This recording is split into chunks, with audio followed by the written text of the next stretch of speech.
It's Travel Michigan. I'm Dave Lorenz, along with Michelle Grinnell. And Michelle, we're headed to, to kind of the heart and soul of the Lower Peninsula.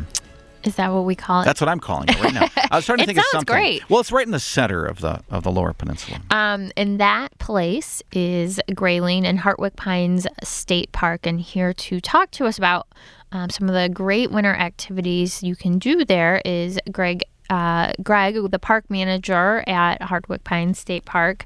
And Greg, welcome to the show. Thank you, Michelle. Appreciate it, Dave. So Michigan has tremendous state parks, and we know that. And a lot of people think of them as summer recreation, but you guys up at Hartwick have some terrific winter activities. Talk about a little bit about the state park and what the feel is and what sort of trails that the park has. Okay. The park is, in fact, open year-round. And as you said, we've got a number of fantastic winter opportunities for recreation. The trails are broken up into several different categories. There's groomed and ungroomed. We have a number of miles of groomed cross-country ski trails, as well as some ungroomed trails that are available for fresh powder skiing and snowshoeing. We have the Old Growth Forest Foot Trail, which is open in the wintertime. It is not groomed, but there's enough foot traffic out there that usually you can walk it without the aid of skis or snowshoes. Really? I'm surprised by that because you get so much snow there in that Grayling, Gaylord area. You know, we should actually kind of describe how to get there because you are in that kind of Grayling area, right? We are. We're just about 5 miles north of Grayling at exit 259 off I-75, and we're about 2 miles east of the highway. Mm-hmm. And how big is the park? How long has it been a state park? The park itself is just under 10,000 acres, and it's been a state park since you're going to put me on the spot and try to remember the year that we were dedicated. It was in the mid-30s. Oh, mid-30s, It's a long time.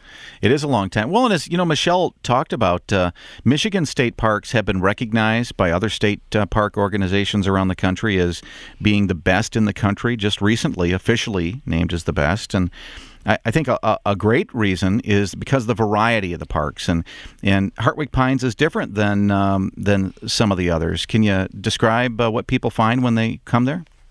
Well, sure. As I said, it's just under 10,000 acres, which a lot of folks don't really realize that we are that big.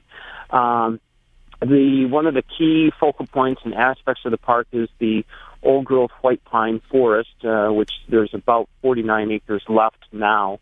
And that's one of the areas that is really a very unique ecological and natural area that draws a lot of people, folks from all over the state, the country, and folks from the world. But we are fairly diverse as well. We offer camping, several different overnight opportunities, the campground, the rustic cabin. We have a pop-up trailer that folks can rent in our campground. We have, as we said earlier, we have hiking trails that are open for skiing, snowshoeing, biking, hiking. We have fishing opportunities. We have trout lakes and trout streams, and it's just a really wonderful place. You know, a lot of folks that go to the park, one of their first questions is, where's the lake at the campground? And that's one feature that we don't have. A lot of campgrounds have a water feature right there at the campground, and we don't. But there's so many other things to do that it's really a wonderful opportunity. And you guys are making it in some ways easy for people to get out and explore. You've got a couple events coming up in January, February, the cross-country skiing by lantern light and full moon snowshoe hikes. Talk a little bit about those events and how folks can participate. Okay, sure. As you said, we do have several different snowshoeing and skiing events. The lanternlit skiing is from 6 to 9. There's 4 dates right now, January 11th, 25th, February the 8th, and the 22nd. And that, as I said, runs from 6 to 9 o'clock in the evening. The trail is just over a mile, and it's lit by between 50 and 70 kerosene lanterns. It's a gorgeous, gorgeous opportunity. As far as snowshoeing goes, we have several different snowshoe-related opportunities. We offer guided hikes And we also offer, as you mentioned, the full moon hikes. Those dates for the full moon hikes are January the 16th and February the 15th. And then we also have, as I said, some guided snowshoe hikes. Now, yeah, I rattled off those dates pretty quick, and it's important to note that folks can just give the park a call, and we can fill you in on the details of those events. But the full moon hike, if you haven't been on a full moon hike, that's a really, really cool opportunity. We typically take off about 7 o'clock from the contact station at the main entrance of the park, and we'll walk either down the road into the campground or down the road into the picnic area. And one of the reasons we do that is because that affords us a much better view of the night sky, as opposed to being in the old growth forest with the canopy. And usually it's about an hour and a half, 2 hours. A lot of it depends on the group and how far they want to go. Oftentimes, like I said, we'll walk the mile down into the campground and kind of pause down there in the campground to enjoy the open night sky, and then make our way back. Usually, like I said, lasts about an hour or two. How many people can go on these hikes? I mean, how many will you accept? Well, the full moon hike, we have, I want to say we've had upwards of 30. The guided hikes, we tend to limit that a little bit less. And we do ask that for the guided hikes that folks call and kind of pre-register for that. That's a little bit more of an interactive, interpretive hike. And so with a larger group, it makes it a little bit more difficult for everybody to enjoy it. As far as the full moon hike goes, as far as I'm concerned, the more the merrier. Yeah, it's still a pretty intimate experience and a special experience, and I have done that. It is a lot of fun, and all I can recommend people to do is dress appropriately. wear clothes in layers, and you're going to be comfortable even in those cold, kind of clear nights. Absolutely. One thing I should mention with regard to snowshoeing. A lot of folks who have never snowshoed before are hesitant to try it because they don't want to go out and buy something that they're not sure that they're going to enjoy. We offer snowshoes free of charge for loan. We have about 30 different pairs up at the visitor center, and all folks have to do is stop on by and borrow a set of shoes for the afternoon, and they can go out. We can accommodate folks with the full moon hikes if anybody wants to go on the hike and doesn't have a pair of shoes.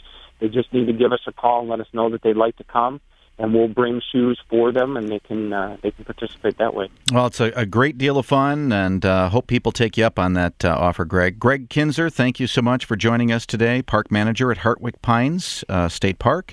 And for more information, all you have to do is go to this website, michigandnr.com/parks and trails, and you'll find that schedule with all those trail opportunities, hiking opportunities, and everything else, too. It's really a great place. Hope you get out there.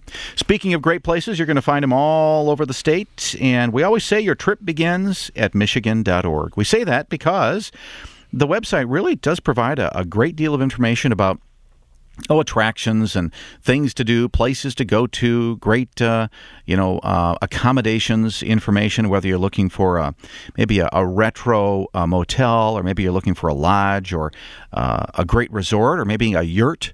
There's something for everybody out there at every season of the year, even at this time of the year. I mean, you can literally find really cool places like yurts in places like way up in the UP, which provide you that kind of rustic atmosphere. And then you can go to one of our great world-class resorts that we have in Michigan as well. You can find all that information at michigan.org, and we'll be happy to help you find that. And if you do go to michigan.org, make sure to order your winter travel guide. I know we're coming right down to the very end of our allotment of those guides, but I think we still have a few left, so make sure to check it out today. Order your free travel guide from michigan.org. Might want to also check out the calendars available from the Pure Michigan store while you're there. The 2014 calendars still available. We're going to head to the Benzie County area next, right here on Travel Michigan, where your trip begins at michigan.org.